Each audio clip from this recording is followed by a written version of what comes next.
Good evening, everybody, ladies and gentlemen, and those who ever present in this virtual platform tonight in this academic meet. I welcome you all to this program. Today's program is mainly on JAK inhibitors in COVID, and we have two speakers and moderator, very experienced Professor R.N. Sarkar. Anyway, for the next proceedings, I ask our academic science chairperson, Professor Parashar Ghosh, to introduce our moderator and start the proceeding. Professor Parashar Ghosh, please. Very good evening to all of you, sir. So the program of today's moderator is Professor R.N. Sarkar. He does not need any introduction. He is a very prominent figure in both API, National West Bengal chapter, as well as Rheumatology, National and West Bengal chapter. So without wasting much time, I ask sir to introduce the speakers.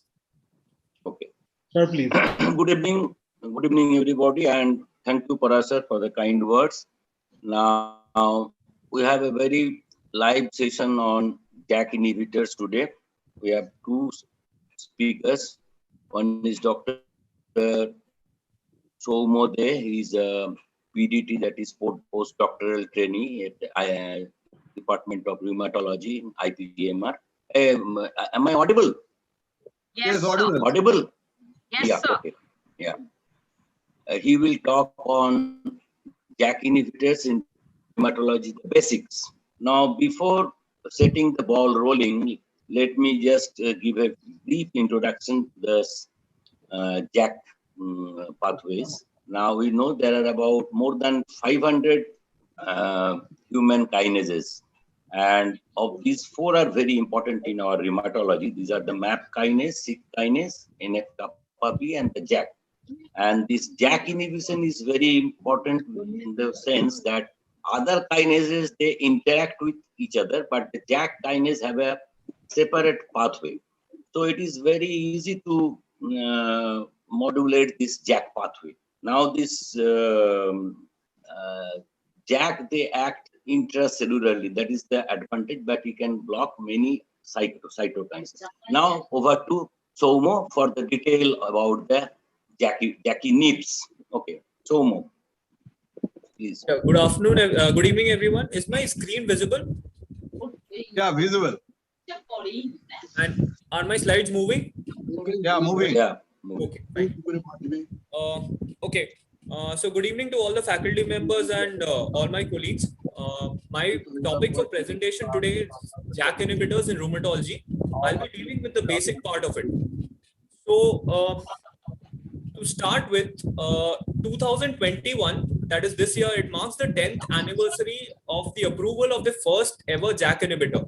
So basically, the first ever JAK inhibitor was approved 10 years back, and we've covered a decade since the first JAK inhibitor was approved. And the JAK inhibitors are classified under targeted synthetic DMARDs, as we all know. So basically, at this point of time, we have a total of 9 approved JAK inhibitors, which are currently available for treatment of various rheumatologic, dermatologic, gastrointestinal, and neoplastic indications, and most recently for COVID-19. This is the current status of JAK inhibitors. If we look at this schematic diagram, which shows the evolution of JAK inhibitors, we start right from 2011. As I said, it's been already a decade since the first JAK inhibitor got approved. So if you look at this this diagram, we start with 2011 when ruxolitinib, that was the first JAK inhibitor that got approved. That was a JAK1, JAK2 inhibitor. So that got approved for myelofibrosis. So that was the initial approved JAK inhibitor, and following that, we have had a lot of approvals of JAK inhibitors for various indications in rheumatology. We had tofacitinib, which got approved in 2012, followed by baricitinib for rheumatoid arthritis in 2017. Upadacitinib got approved for rheumatoid arthritis in 2019. And very recently, baricitinib has received FDA approval for emergency use. It's an emergency use approval for COVID-19. That was in 2020. So this has been the journey of JAK inhibitors over the last decade, so as to say. So how do what pathways are involved in JAK inhibition, and how does the cytokine signaling mechanism take part in JAK inhibition? So basically, the term cytokine, it encompasses many structurally unrelated proteins that are grouped based on their bindings to different distinct superfamilies. There are distinct receptor superfamilies. So when we look at the distinct receptor superfamilies to which the common cytokines bind, we have these major families. So one is the TNF receptor family, one is the IL-1 receptor superfamily. Next, we have the IL-17 receptor superfamily, the TGF receptor superfamily, the tyrosine kinase receptor superfamily, the G protein coupled receptor superfamily, and the type 1 and the type 2 cytokine receptor superfamily. Now, why I have highlighted the type 1 and type 2 receptor superfamily, cytokine receptor superfamily, is because the JAK inhibitors are downstream of these cytokine receptors. So downstream of the activation pathway of the type 1 and type 2 cytokine receptors, we have the JAK-STAT pathway. So that is why this receptor family is important in JAK inhibition. And as we all know, different families of these cytokine receptors use different modes of signal transduction. So when we come into further detail of the type 1 and type 2 cytokine receptors, we see that these receptors are bound by over 50 cytokines, interleukins, interferons, colony stimulating factors, and hormones. So that this is a huge, number of cytokines and a number of interleukins and interferons that bind to these type 1 and type 2 cytokine receptors. But what is common to these, to all these cytokines downstream, is that downstream of binding to these receptors, we have the JAK kinase isoforms. So basically, we have the 4 JAK kinase isoforms, that is JAK1, JAK2, JAK3, and TYK2. TYK2 stands for tyrosine kinase 2. So these are the 4 isoforms of JAKs that function downstream of the type 1 and type 2 cytokine receptors. So what happens is that these JAKs, they bind directly to the intracellular domains of these type 1 and type 2 cytokine receptors, and they further act in pairs to phosphorylate other intracellular proteins. So first, what happens is these JAKs, they bind to the intracellular domains of these receptors, and downstream of these JAKs, they have the STATs. So after JAKs are activated, following that, the STATs are activated, and further activation takes place intracellularly. So how that takes place, I'll be explaining in a diagram. So this is the basic diagram of JAK-STAT signaling. So if you sequentially look at the events that are occurring over here from 1 to 10, we find that when you look at event 1, we find that the ligand, that is the cytokine, is coming and binding to the type 1 and type 2 cytokine receptor. So this is basically the cytokine receptor. This is the membrane of the cell.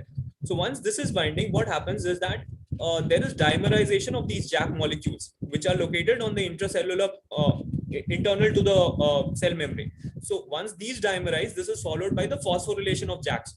So once JAKs, legend 3 and legend 4, they refer to the phosphorylation of these JAK molecules. After dimerization, they get phosphorylated. And after phosphorylation, what happens is that they phosphorylate downstream STAT molecules.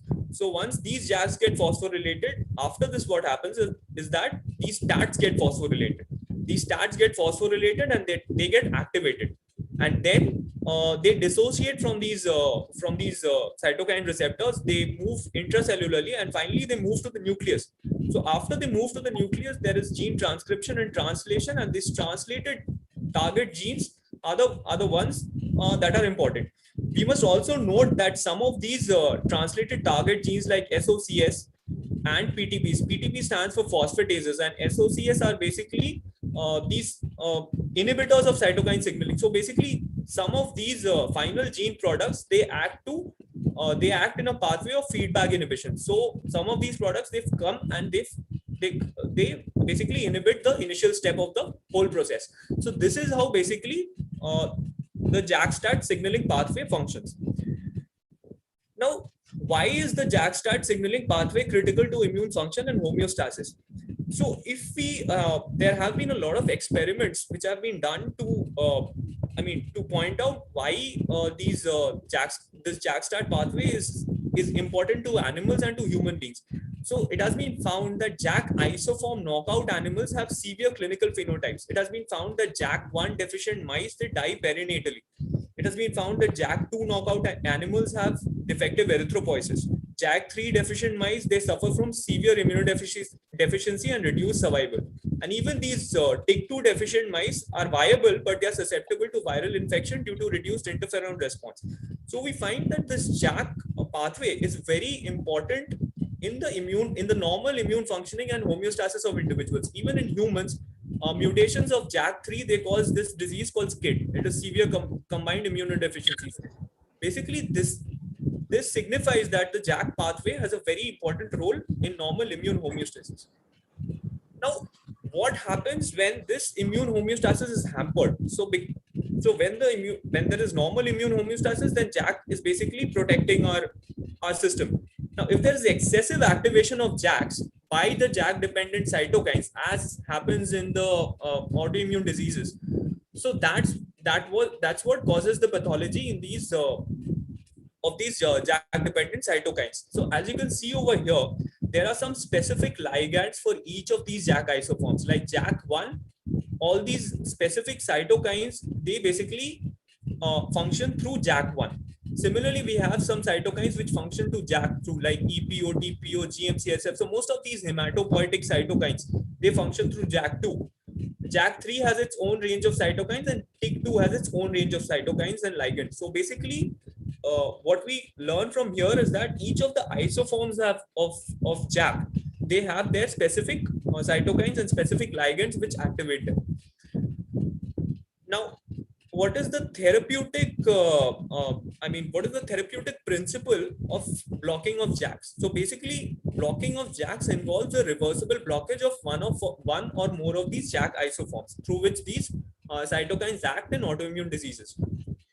So coming to the JAK inhibitors. So as I've said before in my second slide, as of now, there are these 9 JAK inhibitors which have been approved for the treatment of various autoimmune diseases. So this is the list of these 9 JAK inhibitors which are currently approved for the treatment of these diseases. So if you can see over here, I've made boxes around 5 of them and I've left the other 4 alone. That's because these 5 of them are in use in rheumatology practice currently, because and the rest 4 of them are used for other disorders like as I've already said, myeloproliferative neoplasms for ruxolitinib, which was the first approved JAK. It is also used in atopic dermatitis, allergic dermatitis, and currently our focus is on these 5 JAK inhibitors, out of which the most commonly used JAK inhibitors are undoubtedly tofacitinib and baricitinib. As you can see, tofacitinib is a pan-JAK inhibitor. It's not a selective JAK inhibitor. So it inhibits JAK1, JAK2, and JAK3, albeit JAK2 is inhibited at a higher dose than JAK1 and JAK3. So it is primarily a JAK1 and JAK3 inhibitor, and it inhibits JAK2 at higher doses. Same with baricitinib, it is a JAK1 and JAK2 inhibitor. So following these, basically they thought that maybe we can cut down on the side. I'll come to all these details later on. What they thought was maybe we can cut down on the side effects of JAK inhibition by cutting down on JAK2 inhibition. So they then came out with these selective JAK inhibitors, that is upadacitinib and filgotinib. So these are selective JAK inhibitors which were developed after tofacitinib and baricitinib. Coming to the indications, as you can see over here, tofacitinib is currently approved for RA, for psoriatic arthritis, for ulcerative colitis, and recently for polyarticular JIA as well. If we come to baricitinib, it is approved for RA, and it has received a recent emergency approval for COVID-19, which is the topic of the next presentation. If you look at upadacitinib, filgotinib, and befcitinib, all of them are approved for RA. They are not, filgotinib and befcitinib are yet not FDA approved. They are basically approved in the Far East and the European countries. And upadacitinib is also approved for psoriatic arthritis and ankylosing spondylitis in Europe. So basically, these are the approved indications for the JAK inhibitors which are currently in use. Now, coming to the major side effects of JAK inhibition. Basically, the major side effects of JAK inhibition serious and opportunistic infections, particularly herpes zoster infection, is a very since JAK inhibition, it causes inhibition of release of interferons and interleukin 15. So basically, herpes zoster is one of the common side effects of JAK inhibition. And we have hematologic side effects. These are basically mediated by JAK2 inhibition, as you can see below, because JAK2, as I said, it is stimulated by all these hematopoietic growth factors. So basically, when we block JAK2, we'll have these hematologic side effects like anemia, leukopenia, and thrombocytopenia. Apart from this, we have venous thrombosis and hyperlipidemia. So these are the other side effects of JAK inhibition.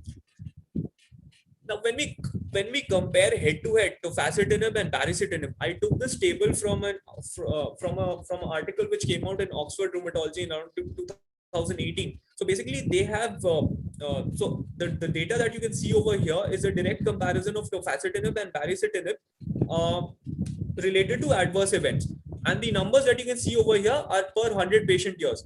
So basically, if we compare the adverse events of these two commonly used JAK inhibitors, we see that the rates of serious infection are almost 2.7 per 100 patient years versus 2.9 for baricitinib. And these rates are not different from other groups of biological demands. But if you look at herpes zoster, it is 3.9 versus 3.2. So the rates of herpes zoster infection are a little higher with JAK inhibition. If you look at rates of tuberculosis, it is 0.2 versus 0.15. I would like to stress again that this data is basically based on large cohorts of patients who've been followed up since. You can look at the references down below who've been followed up for like 8.5 years, 3 years, 5 years. So this is basically based on a large cohort of patients who've undergone trials or who've been followed up. Mostly patients of RA who've been followed up under JAK inhibition. So coming to the malignancies, the two most worrying malignancies with JAK inhibition are basically lymphomas and non-melanoma skin cancer. So you can see the incidence rates over here. It's 0.9 versus 0.8 for malignancies excluding non-melanoma skin cancer, and for non-melanoma skin cancer and lymphoma, these are the respective rates. And MACE stands for major adverse cardiovascular events. So this is 0.58 in case of tofacitinib and 0.5 in baricitinib. So this is also similar. And if you look at DVT and pulmonary embolism, which is another worrying factor with JAK inhibitors, however, this table does not suggest that it is very common with JAK inhibition. The rates are like for baricitinib, it is a little higher than it is for tofacitinib. And even for tofacitinib, the rates of pulmonary embolism and DVT and thrombotic complications have been found to be higher with the 10 mg BD dosage than the 5 mg BD dosage that we commonly start with in rheumatoid arthritis. And if you look at rates of GI perforation, it is 0.11, 0.11 versus 0.05. So the rates of GI perforation are a little, if we compare this to what is seen with tocilizumab, since tocilizumab also involves IL-6 pathway, which is also involved with JAK inhibition, we find that these rates are a little lower than what is found with tocilizumab. So these are basically the chief adverse effects of JAK inhibition, which one must keep in mind while treating patients with tofacitinib, baricitinib, and the other JAK inhibitors. Now comes the concept of JAK selectivity. So what is JAK selectivity? So as I said before, previously we had pan-JAK inhibitors. So pan-JAK inhibitors will inhibit all the JAK isoforms. But now what the recent concept that developed after tofacitinib and baricitinib were approved was, why not go for JAK selectivity? So when they went for JAK selectivity, what they found was that JAK selectivity is not an absolute phenomenon. What you can see over here is a very interesting table. Here you can see that this is the concentration of tofacitinib and the concentration at which each of these JAK isoforms is inhibited. So if you see over here, like for JAK1, the concentration is the minimum. For JAK2, it is 77. For JAK3, it is 55. So basically, tofacitinib can inhibit all of these JAKs. It just depends on the dose of tofacitinib or the concentration of tofacitinib. So basically, JAK inhibition is not an absolute phenomenon. It's not that tofacitinib will inhibit JAK1 and JAK3 and it won't inhibit JAK2. Or for example, even the selective JAK inhibitors like even filgotinib, or for suppose upadacitinib, it's not that they will inhibit just JAK1 and they won't inhibit JAK2 and JAK3. When the doses are higher, when the concentration in blood is higher, this selectivity is lost. So basically, it is not an absolute phenomenon. It is just that with the commonly used dosages in rheumatology practice, these are the common isoforms that are inhibited, but it is not an absolute phenomenon, which means to say that the other isoforms can get inhibited as well. Now, if we look at the dosage of JAK inhibitors that are commonly used for RA and psoriatic arthritis, we use 5 mg BD of tofacitinib. For ulcerative colitis, the dose is a little higher. It's 10 mg 2 times a day. For baricitinib, it is 2 to 4 mg daily. And for the other JAK inhibitors used in rheumatology, these are the doses which has been showed in this slide. Coming to contraindications of JAK inhibition, what are the contraindications wherein JAK inhibition should not be given? One is active infections, either acute or chronic, any active malignancy, severe hepatic disease, child PUGH score C and beyond. We can't use JAK inhibition. Severe renal disease with a creatinine clearance of less than 30, we need to reduce the tofacitinib dosage to 5 mg once daily from 5 mg BD. Baricitinib is not recommended in severe renal compromise. In pregnancy and lactation, JAK inhibitors are not recommended as of now. Gap of at least 4 weeks is recommended after the last dose if a future pregnancy is being contemplated. History of recurrent venous thromboembolic events, that is one place where one should be very careful with JAK inhibition. Unless the patient is anticoagulated properly, one should not go for JAK inhibition in such patients. And it is contraindicated currently in combination with other biodemars and other potent immunosuppressive agents. So these are the contraindications for JAK inhibition. What are the pre-treatment screening protocols? The pre-treatment screening involves history and physical examination, which should include a past history of venous thromboembolism. We should get the basic counts done with differentials. We should get transaminases, renal functions, and lipid profile done pre-treatment. We should get the hepatitis B and C serology, HIV and TB screening done as per common guidelines, and the vaccination status of the patient should be sought. How do we monitor patients on JAK inhibition? Basically, it's minimal laboratory monitoring. Full and differential counts and liver transaminases have to be done at 1 and 3 months, and then periodically, like every 3 months would suffice. And lipid levels can be done at 3 months. And it has been advised that annual skin examination be done to screen for skin cancer, since it is known to cause non-melanoma skin tumors. So basically, this is the clinical monitoring and the lab monitoring that is required for JAK inhibitors. Now, we've discussed the basics of JAK inhibitors. I'll just go through briefly the major trials of JAK inhibitors in rheumatoid arthritis, psoriatic arthritis, and Angst-Pont. These are the 3 indications for which we are currently using JAK inhibitors. So I thought I'll be just going briefly into these trials. I won't go into much detail because there are a lot of trials actually. So starting with tofacitinib, if we look at tofacitinib as monotherapy, there have been trials which have compared tofacitinib monotherapy to placebo over here. As you can see, this is the oral solo trial, and there have been trials which have compared tofacitinib monotherapy to methotrexate monotherapy. So this is the oral START trial. So in both of these trials, we see that the ACR20 response, which is the primary outcome measure at month 3 and month 6 respectively, was significantly better in patients receiving tofacitinib, both 5 mg BD and 10 mg BD compared to placebo. And here they looked at the modified total sharp score at 6 months. Here also it was better in the patients receiving tofacitinib 5 and 10 mg. You can see small stars over here. The star signifies that these results were significantly better than the placebo or the methotrexate arm. When they looked at tofacitinib as part of combination therapy and compared it with either methotrexate or adalimumab, they found similar results. I mean, the combination of tofacitinib with methotrexate did better than methotrexate alone, and the combination also did better than it was in this the oral standard trial. It was basically non-inferior to adalimumab, a combination of adalimumab and methotrexate, as when the ACR20 response at month 6 was looked at, and In the oral strategy trial, it was again, the combination was superior to adalimumab and methotrexate when they looked at around 1100 patients of rheumatoid arthritis and the ACR50 response at month 6. So what you can see over here is that tofacitinib monotherapy as well as combination with methotrexate is basically in all of these trials, it has proved its benefit over monotherapy with methotrexate or even combination therapy with TNF inhibitors plus methotrexate. These trials have shown that the combination is helpful in patients of RA and is working. Even patients of baricitinib with these trials, the RA Beacon, the RA Begin trial, they compared baricitinib monotherapy to placebo and methotrexate, and they found again a similar benefit when they looked at the ACR20 response at different time points at week 12 and week 24.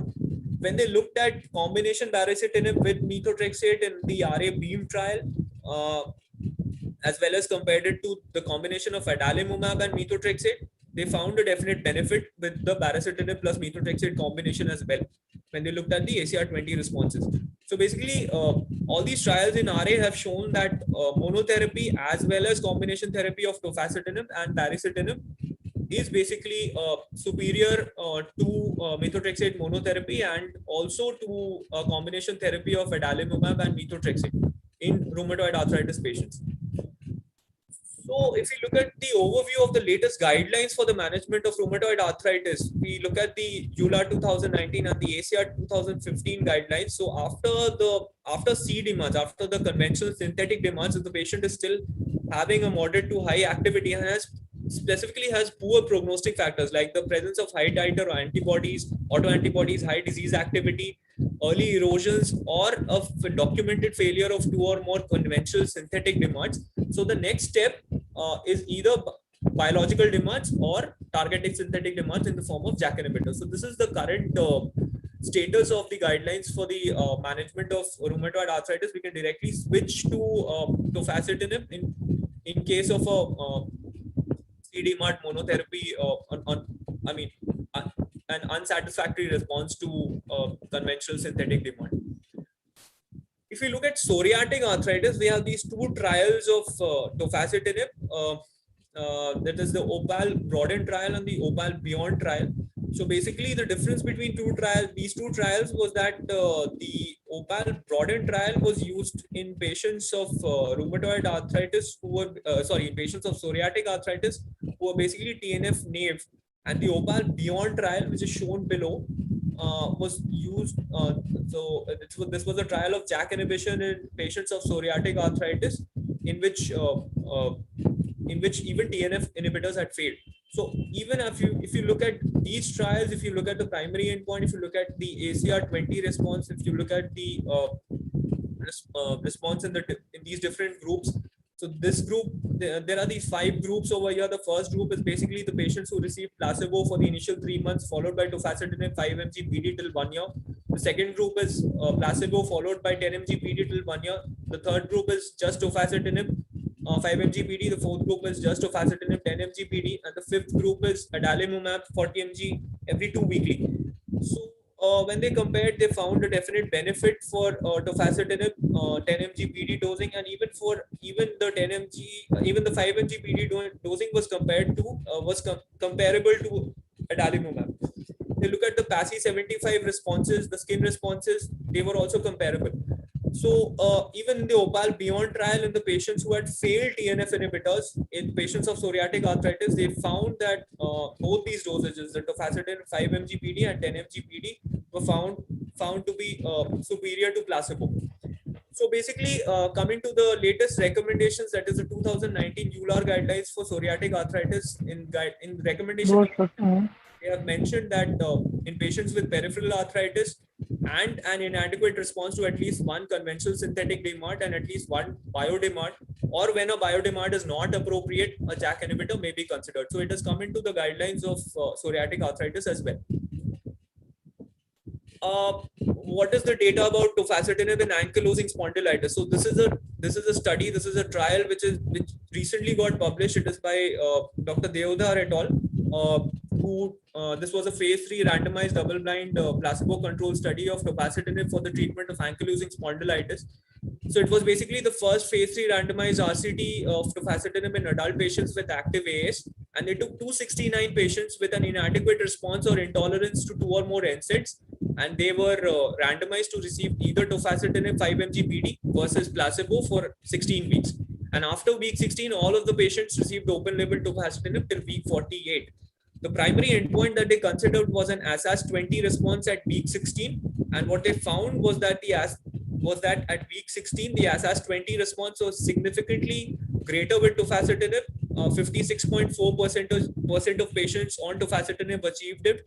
The p-value was significant, as you can see on the screen, and versus placebo, in which around 30% of patients achieved the response. So basically, even in ankylosing spondylitis, on the basis of this latest trial, we can say that tofacitinib is probably a treatment option in ankylosing spondylitis as well. And when the guidelines get revised, the further guidelines come up, maybe tofacitinib is going to come up in the further guidelines of ankylosing spondylitis. Now, this came out in January 2021. Is the future of tofacitinib uncertain? Now, this was basically an oral surveillance. This was the oral surveillance trial. So basically, this was the trial which Pfizer had to get done because the FDA basically mandated a post-marketing safety study. When the FDA granted approval to Pfizer in 2012 for rheumatoid arthritis, they mandated Pfizer to get a post-marketing safety study done of tofacitinib. So basically, they did this trial, and it was called the oral surveillance trial. So the results of this trial have just come out. Pfizer has just published the results of this trial in January 2021, not in its entirety, but a few results have come out which are a little disturbing. Now, they took a total of 4,362 patients who were 50 years or older of rheumatoid arthritis and at least had one additional cardiovascular risk factor. The additional cardiovascular risk factor could be a history of diabetes, could be hypertension, could be an episode of MI. So all these were the cardiovascular risk factors that were taken. And they were randomized basically to evaluate the safety of tofacitinib at 2 doses, 5 mg BD and 10 mg BD versus the TNF alpha inhibitors. So it was a multi-center trial. So TNF alpha inhibitors which were used in this trial were adalimumab in some of the centers and etanercept in some of the other centers. So they had 2 co-primary endpoints. The first one was an adjudicated MACE. MACE, as I've already said, is major adverse cardiovascular events and adjudicated malignancies, which excluded non-melanoma skin cancer. So the results were a little disturbing. They found that there were higher rates of adjudicated malignancy with a hazard ratio of 1.48 when they compared the tofacitinib arm to the TNF inhibitor arm, and even higher rates of major adverse cardiovascular events when they compared the 2 arms. So these results were a little disturbing. So, however, the entire results of these trials have not come out, and they are expected to come out. They are expected to yield data on other safety endpoints like pulmonary embolism and mortality, as well as comparative effectiveness between these drugs. So the final words of the FDA have they've said that they will evaluate Soma, the results. please wind up because So this is the last slide. Yeah. There is one more speaker. We have also time for interaction. Okay. So basically, this is the final word of the FDA right now, that they will evaluate the clinical trial results, and once they get the further data about the incidence of pulmonary embolism and about the mortality and the other comparative effectiveness data, they'll take a final stand on tofacitinib after these data come out. So this is about all. Thank you.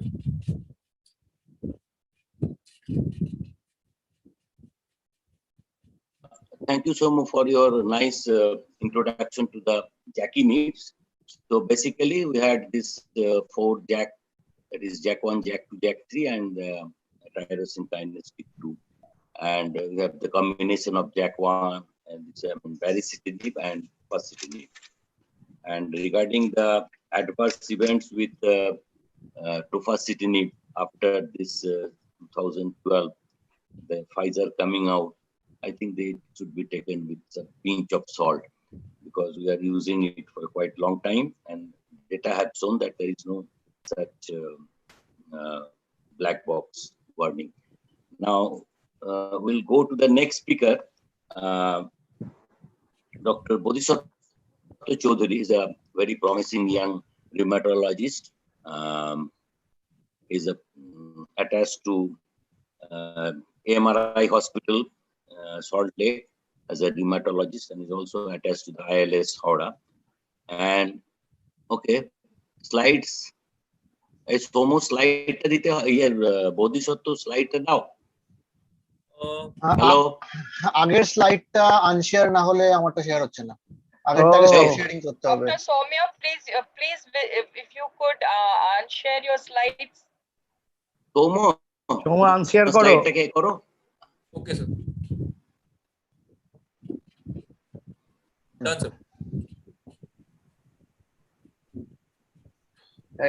is visible visible okay দাঁড়ানো শোনা হয়।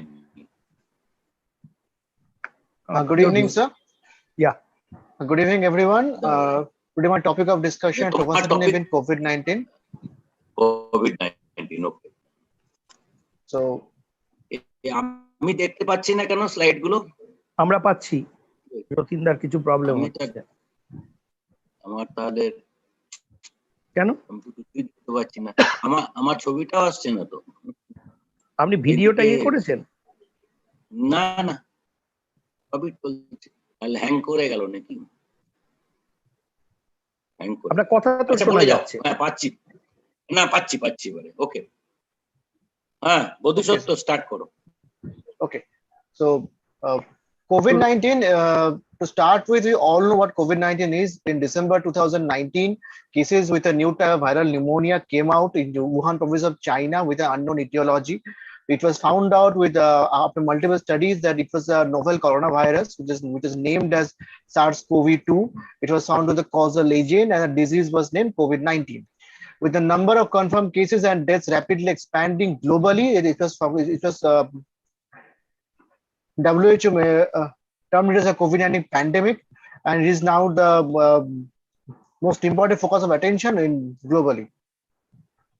So, if you see the spectrum of disease in COVID-19, there are 4 stages. First is the incubation period where the most of the viral replication takes place. Then comes after 4 to 5 days comes the symptomatic phase when actually the patient start having the basic symptoms like fever, cough, malaise, and all these things. And then after around 10-12 days comes the early pulmonary phase when the cough increases. Sometimes the fever subsides, but before that, meanwhile the viral replication goes down, but the inflammatory response to the viral replication starts in the body. That causes the early pulmonary phase, and this time the oxygen saturation starts coming down. And then after day 15 comes the late pulmonary phase where the oxygen saturation rapidly comes down and patients goes into a hyperinflammatory state with a cytokine storm, and everything goes downhill from that period. So with this chart, one thing we can easily understand at which point of time we need to give which treatment. If we see the first 3 or 4 days when there is no symptom, and at that point there is the absolutely minimal inflammatory response to the disease. So at this point of time, no anti-inflammatory treatment is needed. So this is the point of time actual viral replication goes on. And in the first few days, first 5-6 especially, if someone is given steroid or any other anti-inflammatory treatment, it can actually increase the viral replication and actually increase the viral load in the body, causing further deterioration of the disease.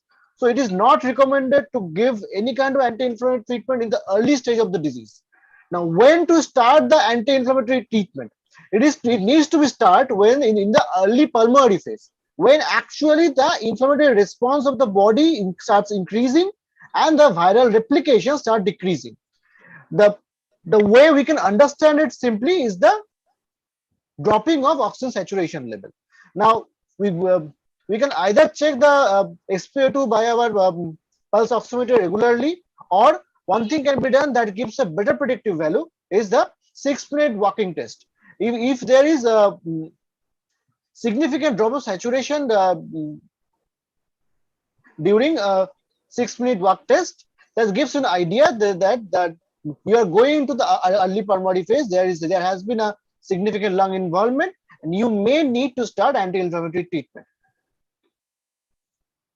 So let's go to the fact that the point we'll mostly discuss is the cytokine release syndrome in COVID-19. Now, all the accumulating evidence, it indicates that patient with severe COVID-19 infection, they may present with cytokine release syndrome, where similar to the pathogenesis of SARS or the MERS, the cytokine level in the plasma significantly increases. The cytokines which commonly increase are interleukin 2, 6, 7, 10, GCSF, interferon gamma, macrophage inflammatory protein 1A, and TNF alpha. So extensive changes in the cytokines are related to the severity and prognosis in the disease. It has been found that the more amount of the cytokine, more severe is the disease and more poor the prognosis of the disease is. The commonest cytokine we actually checked it in the lab is interleukin 6. Moreover, pathological finding from patients who have died of severe COVID-19 infection, they reveal bilateral diffuse alveolar damage with cellular fibromyxoid exudates indicating ARDS. These findings suggest that CRS was involved in progression of COVID-19.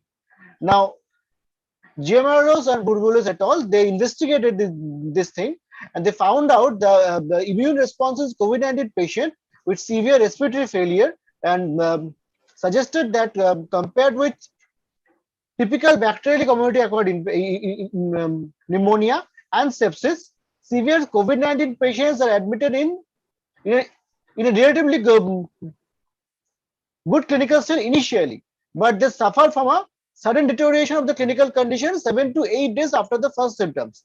As we discussed in the first diagram, that this is the time after 7-8 days, the 10 days, this is the time the inflammatory reaction to the virus starts in the body. In typical bacterial infection, this kind of inflammatory reaction are not that much severe, and generally the bacterial infection, the bacterial replication or the viral replication predominates. But COVID-19 here differs from the others. The immune classification revealed that all patients with COVID-19 related severe respiratory failure have either immune dysregulation or MAS, that is macrophage activation syndrome, both of which have overproduction of pro-inflammatory cytokines. They further revealed that increased absolute lymphocyte count in the blood was observed in these patients treated with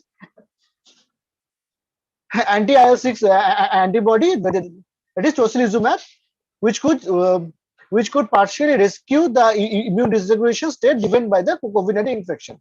This finding lead one to opine that patients with COVID-19 who present with CRS as secondary HLH like serum cytokine elevations may actually benefit from treatment that target the interleukin 6, interleukin 6R signaling and other cytokine signaling. Now, let's come to JAK-STAT signaling pathway. I won't go into the details of it, as Dr. Soumyadeb has already discussed this in very details and beautifully. I will just briefly say a few points. The Janus kinases are a family of receptor-associated tyrosine kinases.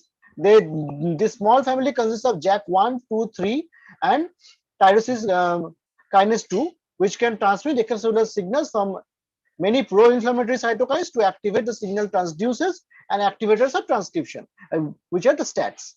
The canonical JAK-STAT pathway is initiated upon high affinity interaction between extracellular signaling cytokines and their cognate receptors. This interaction leads to an apposition of receptor-associated JAKs and STAT phosphorylation. These phosphorylated STATs from dimers are translocated into the nucleus and bind to the DNA and then transmit extracellular cytokine signals in a transcriptional response. This is the diagram which already was discussed by Dr. Soumyadeb, so I am skipping it.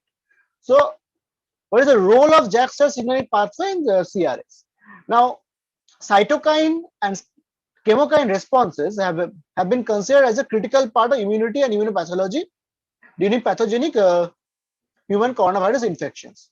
despite no direct evidence indicating the involvement of pro-inflammatory cytokines and chemokines in the pathology of COVID-19, the increased concentration of serum cytokine and chemokine were correlated with disease severity and adverse clinical outcome.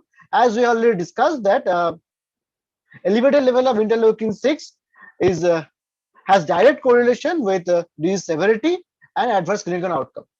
And elevated serum level of pro-inflammatory cytokines was reported in severe COVID-19 patients, including interleukin 2, 4, 6, 7, 10, TNF alpha, interferon gamma. Among these, several cytokines employ one distinct intercellular signaling pathway mediated by Janus kinases or JAKs.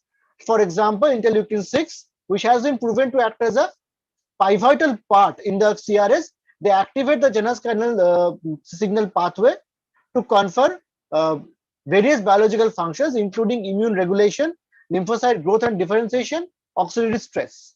So this elevated level of elevated serum level of interleukin 6 has been commonly reported in patients with severe COVID-19 and correlates significantly with non-survivors.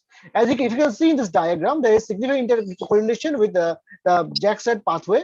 Now the drugs that are the JAK inhibitors that are commonly involved here, first is tofacitinib, which is a pan-JAK inhibitor which inhibits JAK 1, 2, and 3. Baricitinib inhibits JAK 1 and 2. Ruxolitinib inhibits 1 and 2. So does oglacitinib, momelotinib, fedratinib, and gandotinib and pacritinib. They specifically inhibit JAK2 inhibitors, and methotrexate has a partial JAK1/2 inhibiting effect along with TYK2 inhibitor effect.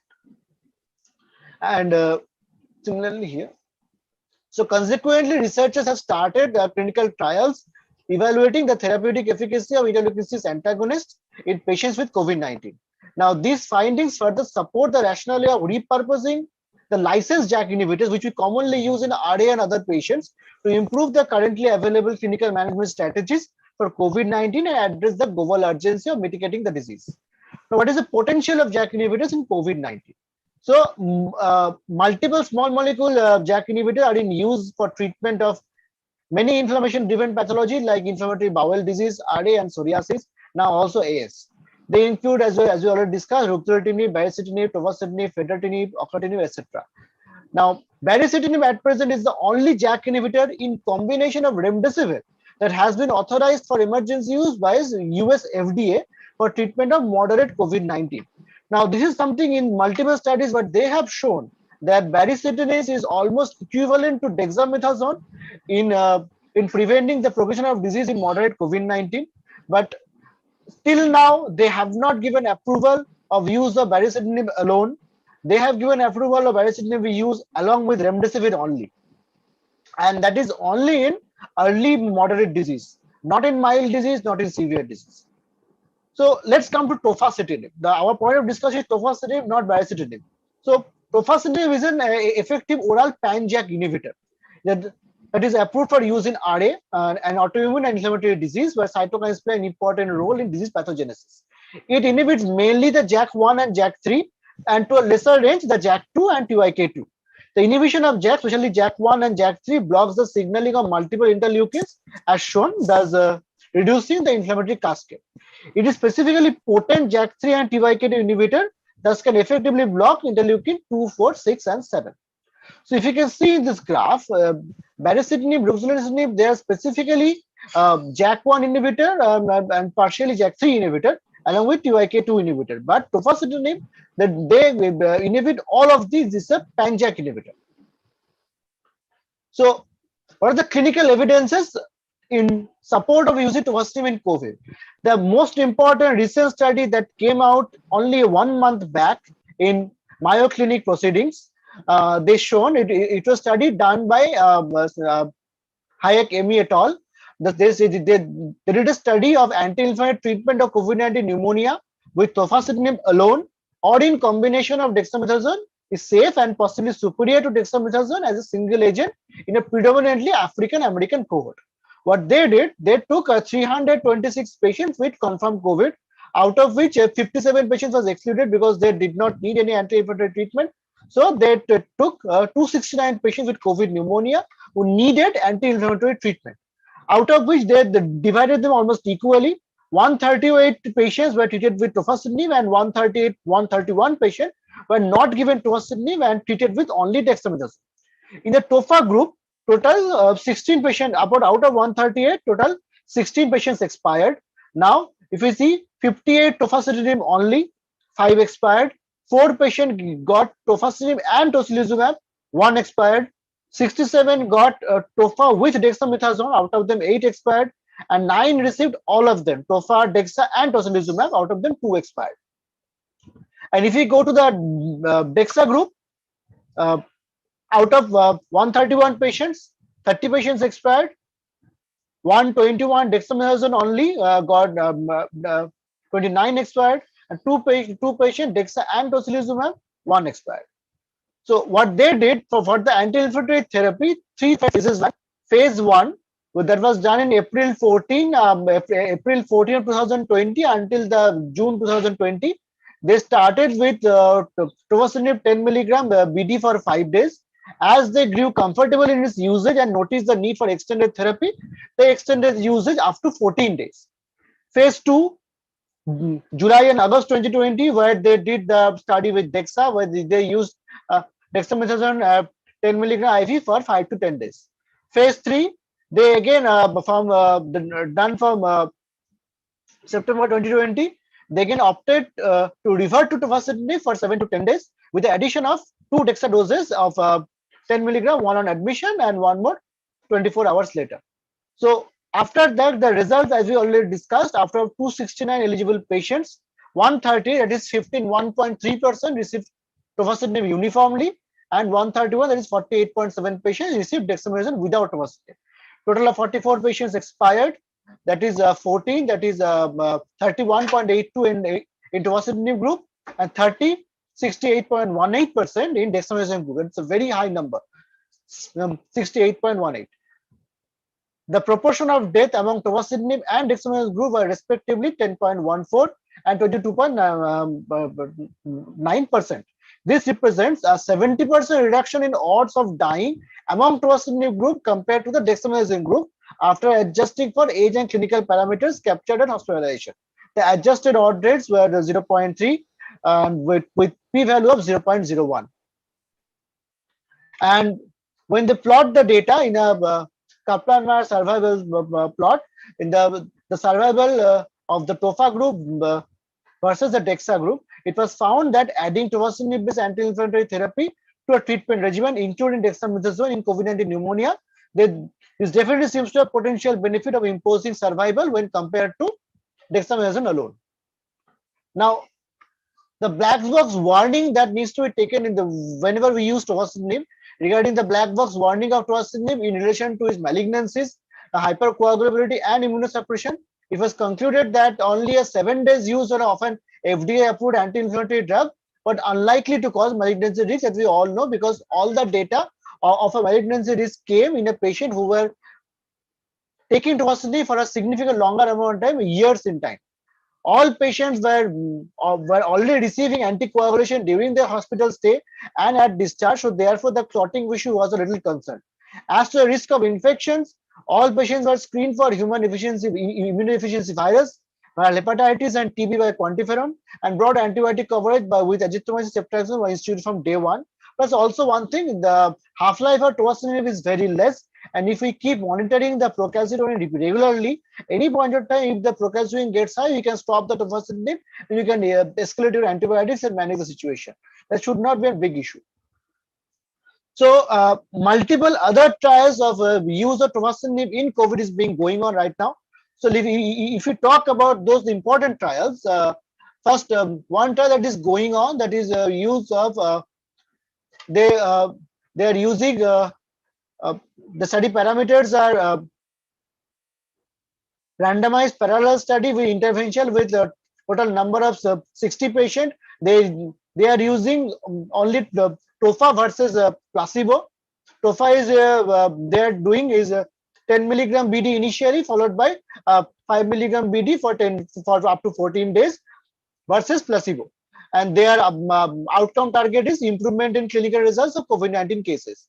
The second study, what they are doing with a n number of 260, it's a placebo-controlled double-blinded multi-center randomized study. They are again, this is doing tofa versus placebo, where they start with tofa 10 milligram BD for 14 days or up to discharge from hospital with comparing against a matching placebo treatment. And their target outcome is death or respiratory failure at the end of day 22 to 28. Third study that is going on, that is another open label multi-center randomized trial intervention study with n number of 116. This is what they are doing is tofa plus hydroxychloroquine versus hydroxychloroquine only. In tofa plus hydroxychloroquine arm, they are giving tofa 10 BD plus hydroxychloroquine 200 for 3 days. Both 200 TDS for both for 14 days.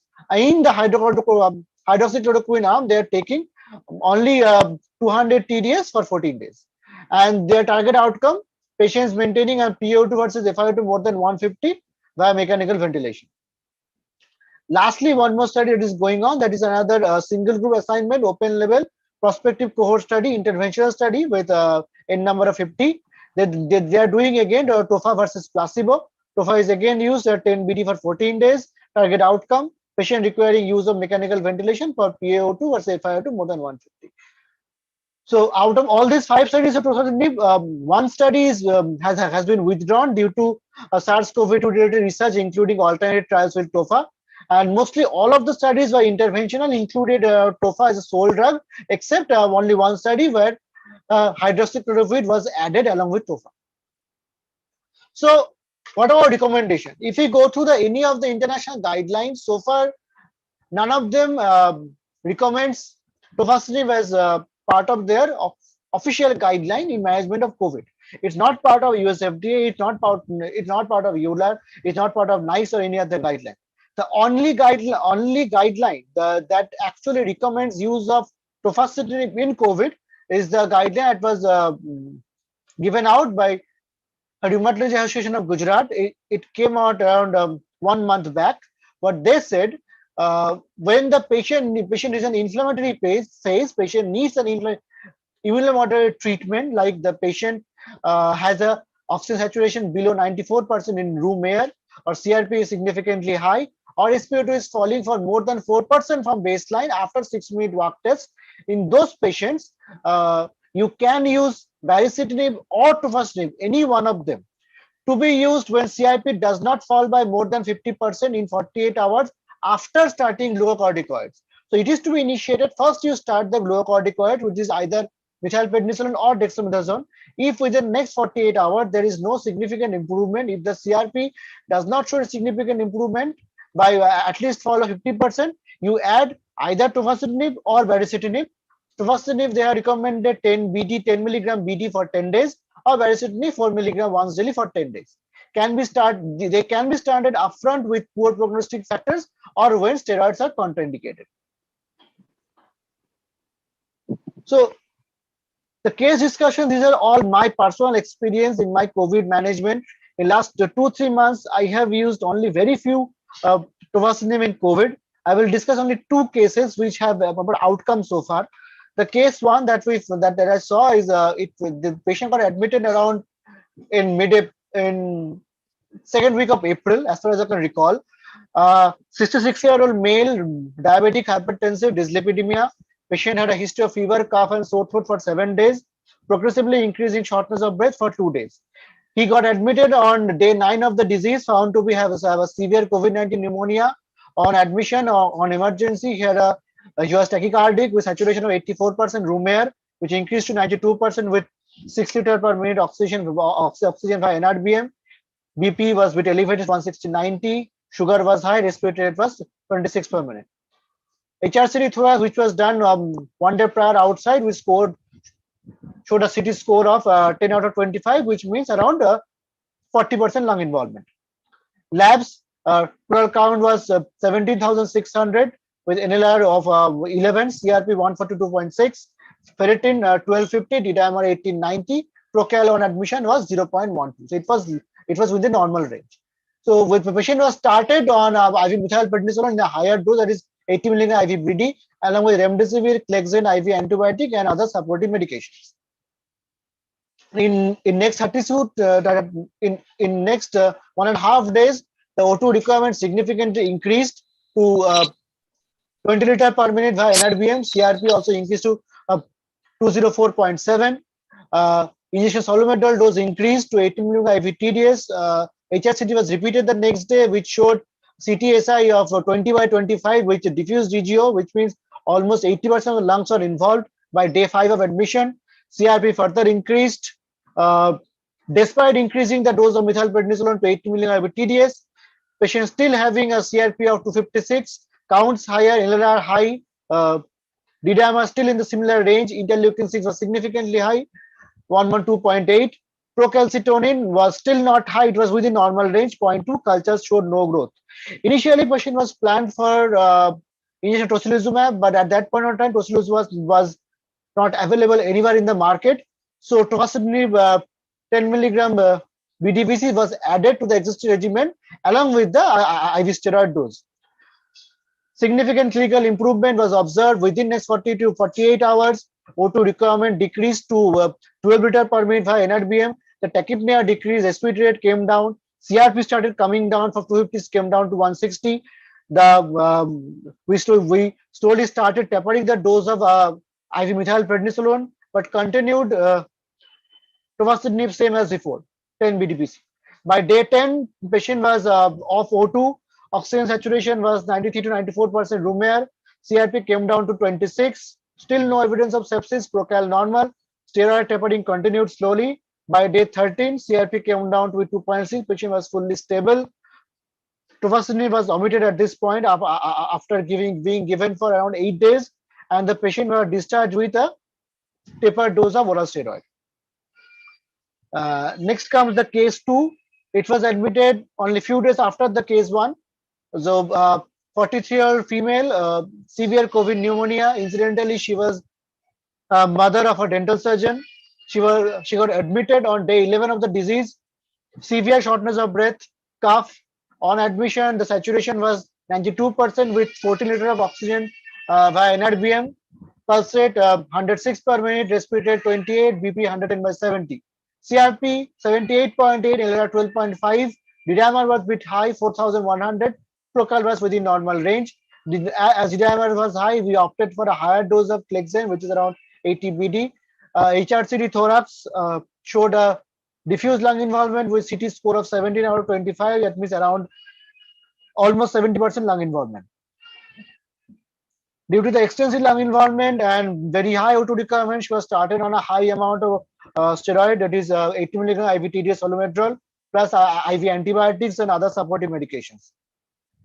But patient got admitted around 4 p.m. Within overnight, by the next morning, patient was rapidly deteriorated. Patient became very tachypnic, respiratory rate crossed more than 40 multiple times, ABG deteriorated. So the patient was put on Venti NIV, 20/10 setting with FiO2 of 60%. Even with that, the saturation was around 90%. Patient was still continued to be tachypnic. So at this point, a decision was taken in consultation with a pulmonologist to give the patient the pulse steroid therapy of IV methylprednisolone 1 gram for 3 days. Over next 48 hours after initiation of a pulse steroid, patient there is still very minimal improvement. Patient continued to be on NIV. FiO2 continued to be around 40 to 50% to maintain saturation of 92%. Respiratory is still high, and CRP remained high. Procal was marginally raised to 0.48. So on day 4, as the patient was still not improving, we decided to add tofacitinib to the existing regimen. A steroid, as already patient had received 3 days of pulse therapy, so we reduced the steroid to 80 milligram TDS and added tofacitinib. But again, in next 3 days, no improvement. Progressive increase in O2 requirement. Now the FiO2 increased to 80%. Total count was almost 38,000. CRP high 168. The procal came to be 1.2, but culture showed no growth. So as the procal was high, patient was thought to have sepsis, secondary sepsis. Tofacitinib was stopped and antibiotic escalated. But steroids were continued because we could not reduce steroid at this point. And next 2 to 3 days, patient continued to deteriorate clinically on day 10, patient got intubated and ventilated because her saturation significantly dropped, but her total count and Procol came down, CRP came doc So HRC thorax done at this point showed a diffuse GGO CT score 24 or 25 with evidence of fibrosis. That means almost more than 95% of the lungs were involved. And at this point of time, it was almost a point of no return. So, and at day 12, the patient expired. So from this case, what we could get that probably it was not a good idea to add tofacitinib in a patient who is already who was already receiving such a high amount of methylprednisolone, because probably it was just too much of immunosuppression, and as a result there was an indwelling sepsis and Procol increased to 1.2. But immediately when tofacitinib stopped and antibiotics escalated, the Procol immediately came down, count CRP also came down. So any sepsis induced by use of tofa in COVID would not be long lasting. By stopping tofacitinib within next 48 to 72 hours, if it is monitored properly, if the Procol and count CRP is monitored properly, the antibiotics escalate accordingly, the sepsis should improve. Here the patient died ultimately because of the extensive lung involvement, but not because of the sepsis. So to conclude, the occurrence of cytokine release syndrome in COVID-19, which involves cytokines mediated by JAK-STAT pathway, suggests that inhibition of the pathway can be therapeutic strategy for the management of COVID-19. The potential role of JAK inhibitors in treating patients with COVID-19 as a CRS is an area of active investigation with multiple ongoing clinical trials. This strategy can be more beneficial than inhibition of IL-6 only, a cytokine whose elevated levels have been commonly reported in patients with severe COVID-19. And JAK inhibitors are also known to block the activity of IL-6. However, while IL-6 antagonists target one cytokine, JAK inhibitors can simultaneously target actions of multiple cytokines inside the cells, including interleukin-2, 4, and interferon gamma. Moreover, the theoretical benefit of JAK inhibition in the management of COVID-19 CRS would be applicable to currently available FDA-approved JAK inhibitors, and to extend to other candidates. JAK inhibitors currently in clinical trials for the disease indication that, while not yet approved by FDA, can in future be repurposed for COVID-19. As we can see, multiple trials going on, things might change in future. So a treatment protocol that includes anticoagulant therapy, antiviral therapy, anti-inflammatory with tofacitinib, whether or not combined with a short course of dexamethasone, offers a solid model to move forward with further clinical research in COVID-19. Thank you. Good. Thank you, Bodhisattva. That was a good presentation, and I must congratulate both the speakers. They have done a good justice to the subject. Now, as per, before I take the question and answer, a brief outline regarding the use of tofacitinib in COVID. I think baricitinib will be better, because baricitinib has got this mainly JAK1 inhibition, where it blocks the IL-6, and tofa has got mostly JAK3 inhibition, and so it will not be that effective, because JAK3 doesn't require this, the ligand is not your IL-6. So in that case, it will block the interferon. That will be detrimental to the COVID. So according to me, though people are using tofacitinib, there may be trials, because whenever we come across this type of situation, we do like this, because I quite often tell my students, ওই মেজদা লাঠি শ্রীকান্তর ইয়েতে হয়েছিল না, বাঘ দেখে সেই মেজদা এমন লাঠি ঘোরালো, চোখ বন্ধ করে করতে করতে করতে ঘুমিয়ে গেল, পরের দিন সকালে দেখা গেল যে শুয়ে আছে, বাঘ পালিয়ে গেছে। সেরকম কোনটা লাগবে কোন দিকে কেউ জানে না। So anyway, now let us take the questions. Before I take the questions from chat box, after I take the questions from the chat box, you can raise your hand. Okay. So let us take the questions from, there are questions from outside also, because many other doctors are also in the Zoom. One question from, I think she's not a doctor, Mrs. Kanta Uvrani from Kolhapur. She has asked that is IBD curable? No, it's not curable. You can control it by many drugs. As we IBD. have IBD, that is inflammatory bowel disease. It is it COVID and tofacitinib. What is the question? I don't know. Ratindra, Yes, yes. delete it. Okay. Delete kore dijiye. If a patient, another question, if a patient gets COVID when on tofa, what would be the dose of the tofa? Now, as per the ACR guideline, whenever you are having a COVID, you stop this drug. And after you start after 2 or 3 weeks, as per the ACR guideline till now. Then another question from Dr. Saurabh, role of sulfasalazine. I think this need not in this thing, spondyloarthritis and this group of drugs. Role of sulfasalazine is a separate issue. We will not take this. Then one Dr. Tejaswini, trials of infliximab in severe COVID. Bodhisattva, please answer this. Trial of infliximab in severe COVID. So there has been multiple trials of infliximab in severe COVID.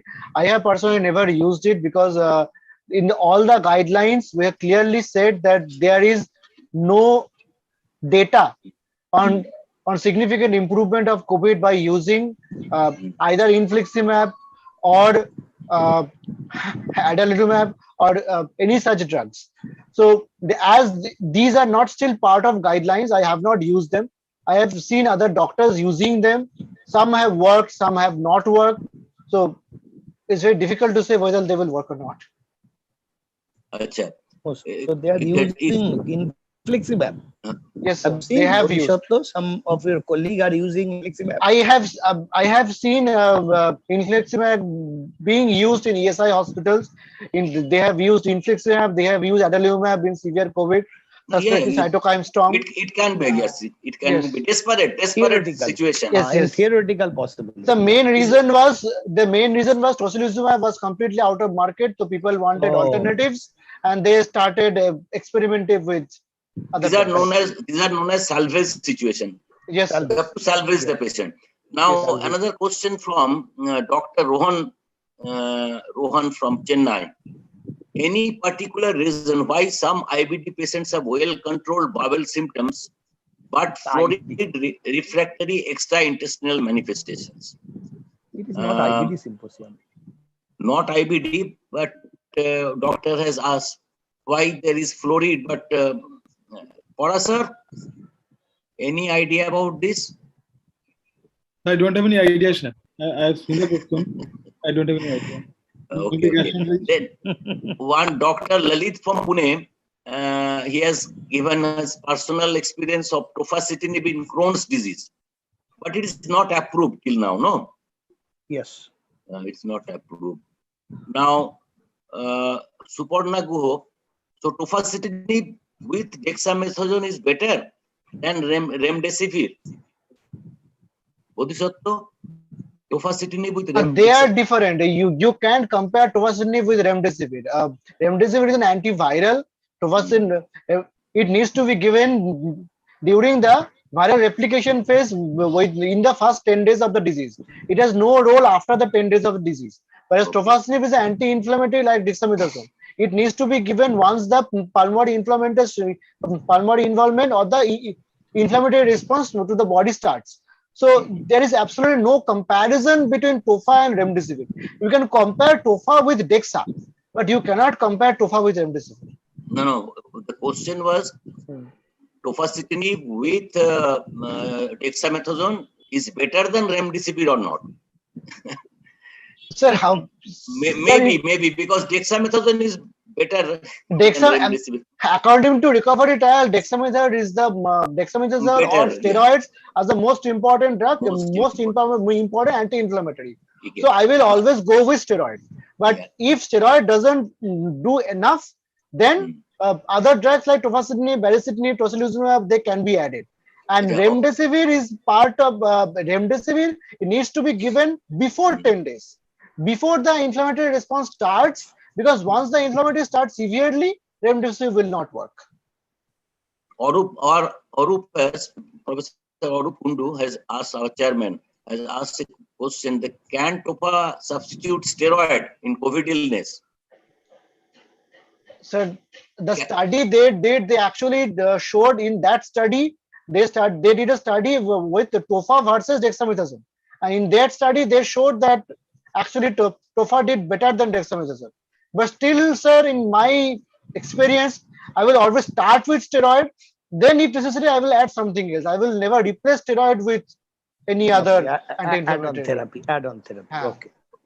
Dr. Sarvani Sengupta has asked a question. In rheumatoid patient on DMRDs having moderate COVID pneumonia, should we stop methotrexate if treated with steroid and Tofa or baricitinib? That is the same. That is not recommended in Not COVID recommended. as not recommended as per ACR guideline. Start after 3 weeks. Now, Parasot to everyone, I think we should stop till patient is cured of COVID. Okay. Parasot answered the question. Dr. Krishna Das from Tiruvananthapuram. Should mild Crohn's disease be treated with sulfasalazine or left alone? This is not actually. Can anyone answer? Should mild Crohn's be treated with sulfasalazine or left alone? That is a thing for the gastroenterologist too, I think. Abhijit Deshmukh from Nagpur. Regarding steroid in hospitalized patient of COVID. Okay. Now, anyone want to ask question? Dr. Sarkar, I have one question. Okay. Rothinda. Bolo. Rothinda. The dose of tofacitinib, they told 5 milligram BD or to start with 10 milligram BD. There are some regimen in United States of America. They're using 11 milligram. 11 milligram once daily. That is the that is not available in India. In They will India, not introduce.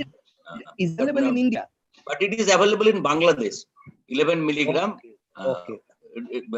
Controlled release once daily. I have a simple second question. A patient of rheumatoid getting tofacitinib, what is the dermatologist's advice to him before taking COVID vaccine? Pardon? Hello. Before patient of rheumatoid is on tofacitinib, before taking COVID vaccine, what is the advice of the doctor to the patient? Okay, tofacitinib is a short-acting drug. You can ask the patient to stop either 5 or 7 days before, and then start after this 7 days after. I think that. So, What Parasar? You want to add anything?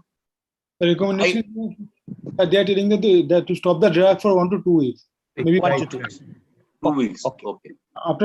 after vaccination. I usually tell 1 week before and 1 week after. 1 week before. Yes, 1 sir. week Yes, after. sir. I fully agree with Professor Sarkar. Fully agree with Professor Sarkar yeah, because I have 2 seen weeks. one prescription like that. Yeah, By yeah. one rheumatologist from Delhi, they has prescribed like you stop the tofacitinib for 7 days and then you give the vaccination. Can a And patient one question to Shomo. Shomo is actually has a very nice talk. He has given an overview. Shomo, can you tell us one thing? Just for learning, I am asking. If you start tofacitinib in a case of rheumatoid arthritis, when the DMRD fails as a second line of therapy, do you routinely advocate to take the statins in the young patients? Shomo, please. Sorry, sir, I didn't get your question, sir. Can you repeat My it? question is, my comment is that your presentation was excellent. Number 2, if you start tofacitinib at a young rheumatoid, when the first line therapy fails, do you routinely advocate to start the statin in those cases, in the young rheumatoid people? So you're talking about statins? No, sir. Statins. No, sir. No, sir. Yes. So we don't routinely start statins, sir. We get a lipid, as per recommendations, we get a lipid profile at baseline and after 3 months. So if there's a derangement in the lipid profile, then according to that, we'll plan to start statins. Not for every patient, sir. And Shomo, I what will is add. And I will add one thing. Minal. Yes. Minal. Yeah, I will add one thing. It increases both the LDL and HDL, so you don't have to worry. HDL also increases. Rotindra, what is the pathophysiology behind it for the dyslipidemia? এটা Where it IL-6 is written tofacitinib causes increase in the lipid. No, What is the না pathophysiology? না ওটা IL-6 এর জন্য interleukin 6 block করলেই ওটা হয়ে যায় Block করলে you ওটা block বেড়ে the যায়। interest- আচ্ছা। হ্যাঁ I ওটা have বেড়ে a যায় question to Somo. IL-6 এই হয় I have a question ওটা to তোমার Dr. Somo. টোসিটোবে হয় ওটা কি বলো Bhaskar. Bhaskar, I am Bhaskar. হ্যাঁ হ্যাঁ Yeah, I have a question to Somo that I have seen a patient who developed severe herpes zoster after tofacitinib. So, should we routinely administer herpes zoster vaccine or any other vaccine before? Yes, yes, sir. So according to question. recommendations, question. vaccination is herpes zoster vaccination is recommended before starting tofacitinib, sir. আচ্ছা ভাস্কর বলি practical experience hello ভাস্কর শুনতে পাচ্ছ হ্যাঁ শোনো বলছি the incidence of herpes zoster with tofacitinib alone is not that high. When it is added with in any JAK inhibitor added with steroid, that then it becomes high. Even if you compare the incidence of herpes zoster with methotrexate is equally.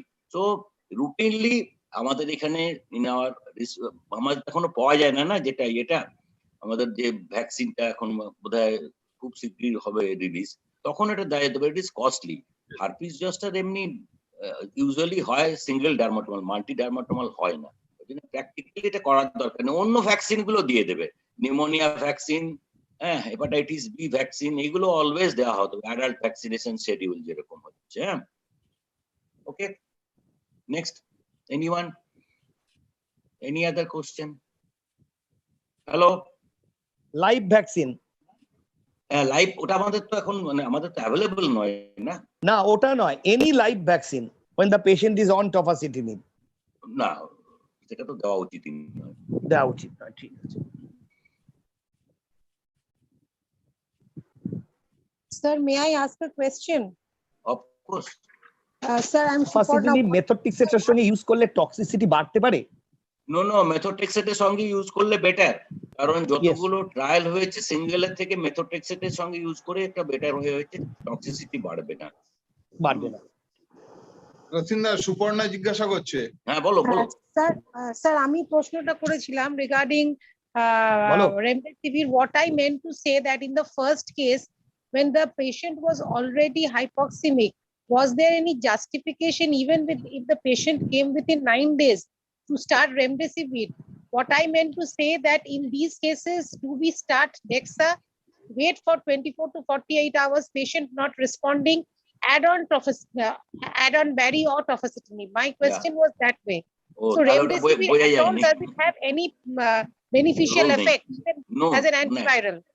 মনে হয় না বোধসত্ত্ব বলতে পারবে আমি তো Covid remdesivir what I have seen it works কোনো লাভ নেই it works up to 10 days it works up to 10 days and it works up to early moderate disease generally after early moderate disease it has no role in severe disease it has no role because other countries they are not advocating remdesivir at all. So my question is that when the patient is hypoxemic, having shortness of breath, coming even within 9 days, at all remdesivir should be given, or we should go straight for steroid, wait for 24 hours, no response, add Jackstat or tocilizumab, whichever available. The thing is that it's not whether remdesivir or steroid. What this patient got everything. This patient definitely, steroid is always the first drug that this patient got. Steroid is the first line of drug in any patient who has hypoxia. Now you want to add remdesivir or you don't want to add remdesivir, that's a different issue. Remdesivir up to 10 days has some role. After 10 days, it has absolutely no role. So till 10 days, we generally give remdesivir if the patient is still in moderate disease. When the patient was on moderate disease, oxygen requirement was less than 6 liter. So we started him on remdesivir. But if any patient who comes as a severe disease on admission, there is no role of remdesivir. If a patient comes after 10 days, there is no role of remdesivir. But steroid, any patient, always. There is no question about steroid. Okay, sir. And just one more question regarding the second patient. Should we have started Jackstat before? Like we wait steroids 24 max 48 hours, no response. Should we have started Jackstat before that? Mane, we waited in hindsight we can say that, because Yeah. when this patient was treated, there was no guideline. There was no guideline which said that at which point of time JAK-STAT inhibitor in COVID should be initiated. There was no guideline which supported the use of tofacitinib, so it was used as an experimental medicine. At that point in time, we wanted to give tocilizumab. It was not available in market. That's why we opted for tofacitinib. So, and also Procal was a bit on the higher side. So I was apprehensive first. We opted with pulse dose of methylprednisolone, because there are a lot of patients. We have seen significant improvement with pulse doses of salmeterol in COVID. So that's what we opted for first. When that did not work, then we wanted to add tofacitinib. But as I said, use of tofacitinib, I have used only in two patients. My experience with tofa in COVID is still very, very limited. And when they were first used in April, there was no proper guideline. So it was experimental.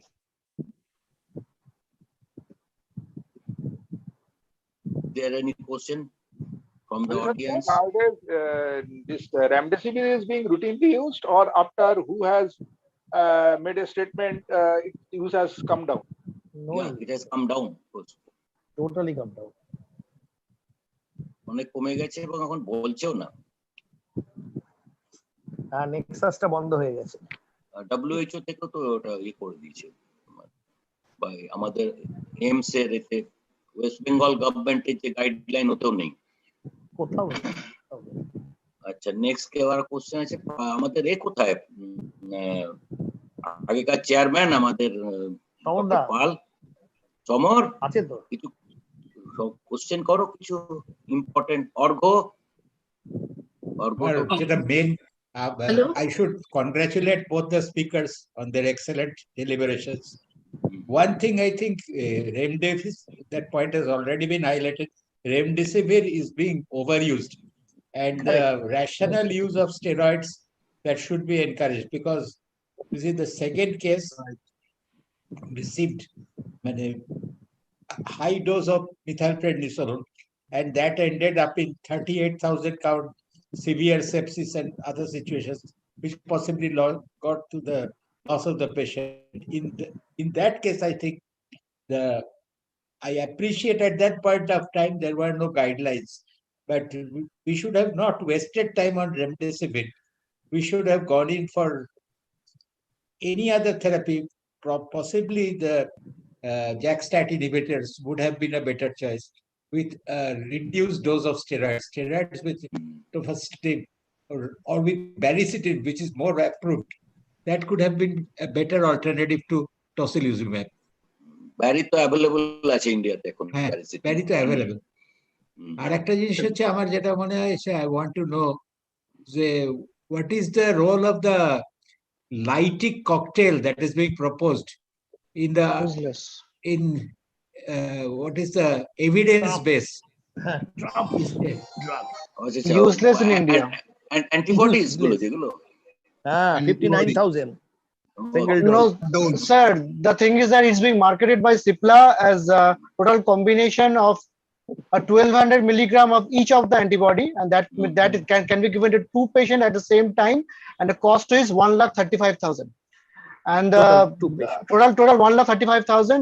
They are not going to give you half of it, so you have to buy the entire 1,35,000. Oh. If you don't have two patients at the same time, so that means half of the medicine will get wasted. And the second thing is, antibody cocktail is recommended in only mild disease, in as early as possible in the diagnosis of the patient. Ideally within 5 days of diagnosis, maximum 10 days. Generally all the patients that come to India in hospital, they come late, and they are not going to spend this much of money for a mild disease. No one is going to spend 1,35,000 for just simple fever.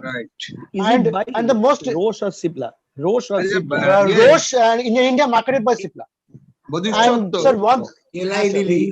Hello, Eli Bodhisattva, in the sir. second case, in a COVID positive patient, is there any indication of pulse methylprednisolone 1 gram for 3 days? I don't Actually, see sir, any there were- recommendation of giving pulse methylprednisolone. So there are no recommendations. There have been few webinars, and in my personal experience, one of my colleagues' mother, the patient beautifully came out after pulse steroid, and we have used in pulse steroid in few patients. They have recovered quite well. কিন্তু recommendation নেই point no 0.25 milligram Recommendation নেই. ওই Recommendation মেজদার নেই. লাঠি Jatindra মেজদার Maximum লাঠি recommendation is 24 milligram of dexamethasone or decadone maximum. But you have to individualize, but no recommendation for pulse methylprednisolone. Anyway, thank you. Desperate সিচুয়েশনে হয়েছে recommendation Rescue- আসবে ওনার rescue pandemic therapy. Over Okay, should Okay. steroid be given in COVID patient based on inflammatory marker parameters like CRP, neutrophil lymphocyte ratio, or ferritin, or it should be given when the oxygen saturation starts falling? What is Yes. the It should be given when the oxygen. It should be Oxygen. given the oxygen level starts falling. আর একটা HRCT-ও করে নিলে ভালো HRCT associated with So if- এইচআরসিটি Sir, even if your HRCT gives you a very high score, if the patient oxygen level is absolutely normal, even after 6-minute walk test, I think it's better to avoid steroid, because Yeah. steroid will not. If there are patients, I have seen patients CT score of 16. Patient has a CRP of 28. Patient is absolutely normal sitting at home. In those patients, we have avoided steroid. Patient did absolutely fine. না না ওগুলোকে যদি তুমি MDI দাও MDI So MDI you can give. You can always give a কারণ তোমার MDI budesonide. 5 দিনের Budesonide is fine. I am talking about oral steroid only. তুমি Whether যেটা oral বলছো steroid or IV steroid, হ্যাঁ, oral or IV steroid, sir, it should be given only if there is a fall in oxygen level. তোমার পয়েন্টটা যেটা যে 5 দিন পরে পেশেন্টের স্যাচুরেশন ভালো আছে সিটি স্কোর হাই তুমি ছেড়ে দিলে তারপর যখন লাংসটা ফাইব্রোজড হয়ে Sir, গেল তখন তো ওটা চান্স নেওয়া মনে হয় ঠিক হবে না তাহলে কি স্টেরয়েডটা দিতে ইনহেলেশন হবে স্টেরয়েড দিতে বলছে inhalation So inhalation steroid you can always give. Inhalation steroid is Okay, কোনো contraindication okay, নেই. Inhalation Issue is- steroid, the issue is first oral 5 by days. IV. First Huh. 5 days Inhalation steroid can be given early, not an issue. Correct ও first The protocol is the clinical parameter is most important, then supported by the investigation. It must be in the after 5 to 7 days, oxygen requiring less than 94%, and then supported by high CRP and D-dimer, then we give steroid. But at the initial stage, HRCT is not a investigation over which we will start steroid. That is not the protocol. But it is being clinical randomly, clinical What is the role? Yeah. What is the role of antifibrotics, if any role of antifibrotics use? I have consulted multiple pulmonologists. They have all said it has no role. Everyone is using Certain nintedanib. cases we get. Most No, of the not- pulmonologists are using nintedanib. হ্যাঁ লিখছে তো পালমোনারিস্টরা বলছে না কিন্তু লিখে দিচ্ছে তো সবাই nintedanib use করছে।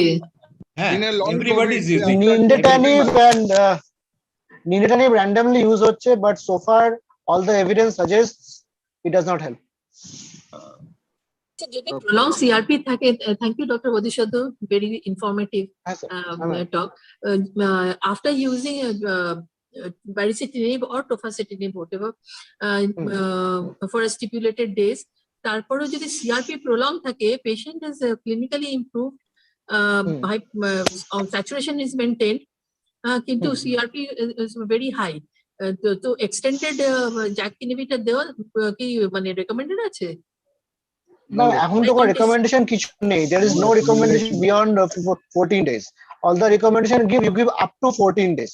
যদি তারপরেও হয়, I think it's better to use a tapered dose of steroid.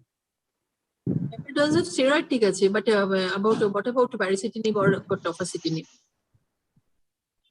Baricitinib 14 days এর beyond তো কোনো recommendation এখনো COVID এ নেই. এই সেটাই জিজ্ঞেস করছি। I have seen a discharge certificate.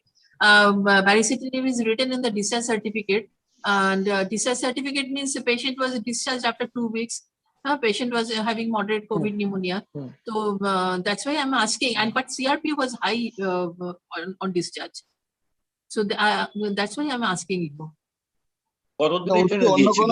গাইডলাইনে তো নেই ম্যাম, কিন্তু হ্যাঁ ইন্ডিভিজুয়াল ডিসিশন অনেক কিছুই হচ্ছে। Individual decision is Covid is happening lot. Okay, thank you. Good discussion. No, sure. So if there is no more question, then Yes. I will hand over this thing to Parashar. Parashar, Partho, Thank you. conclude. And I must congratulate everyone. Very good discussion. আর তো zoom meeting করে আজকে খুব ভালো হয়েছে জুমে। জুমে better হয়েছে। জুমে better হয়েছে। Disturbance Thank already. you. Thank you, Dr. Shaumo and Dr. Bodhisattva, for your excellent and brilliant talk and the active participation of all the audience on this platform. Very beautiful. And to them. And also I thank for the good moderation of our Professor R.N. Sarkar. Excellent moderation, excellent discussion. And not the least, I must thank the support of this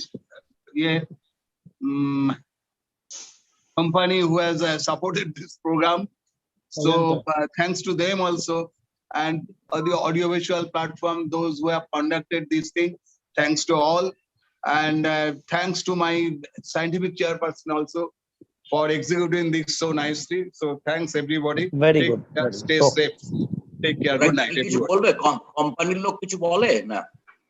No, not না yet. না বলার দরকার নেই, ওরা ভালো করেছে। Ajanta Pharmaceuticals, they have organized it. So nicely done. Good discussion. Nicely done. Thank you. Good night. Stay Okay, safe. good night. Good night. Everybody. Bye. Bye. Please stay safe. Thank you. হ্যাঁ ভালো থাকুন।